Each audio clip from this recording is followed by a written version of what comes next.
I had initially planned on going MGTOW for a year, but it worked out so well that it has been extended indefinitely. After having been told my whole life that women are special and morally superior to men, I was totally frustrated with them. The more I tried to be what society told me I should be, the more rude and nasty they became. Every date I went on seemed to go the same way. Nothing in common to talk about, I was just there for the privilege of paying to watch her shovel food down her throat.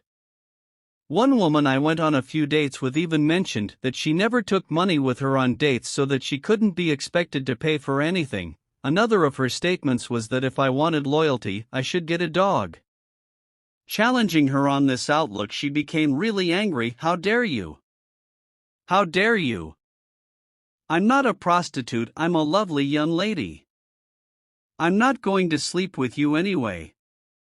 I spoke to a few older men about it, and just about all of them recommended not chasing women or getting married. The reasons they cited were the same financial ones as what other posters have published in their answers. One man went so far as to say that it would be cheaper and less painful for me to give him 6 months of my salary and have him kick me in the balls than have a serious relationship. Well, the highest reason to become MGTOW is that you are no longer required to accept beliefs or activities just because someone thinks you should. Men going their own way get to be men. We can choose to perform the societally required courtesies that keep women happy and entitled, or we can choose to avoid social convention and turn our backs on predators and what they desire.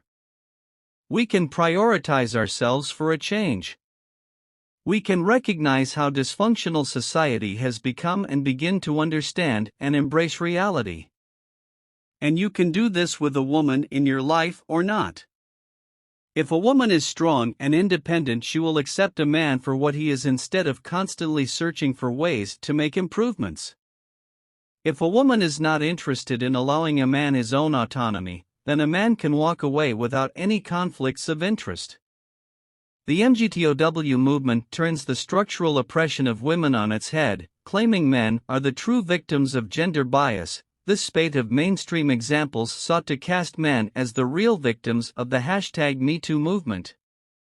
Men, it argued, had little choice but to protect themselves from the all-powerful cabal of rampaging, vindictive women making false accusations. Even if the solution was as extreme as total isolation.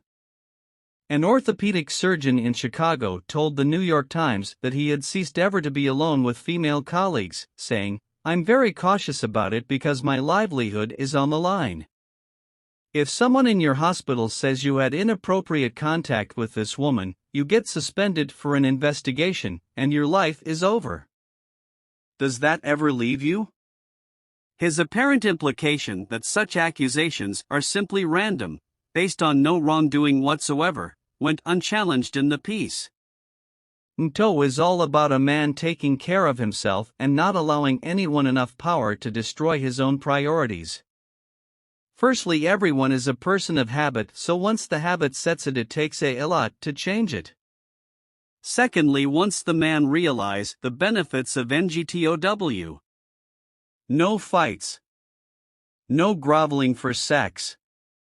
Spending as you wish to.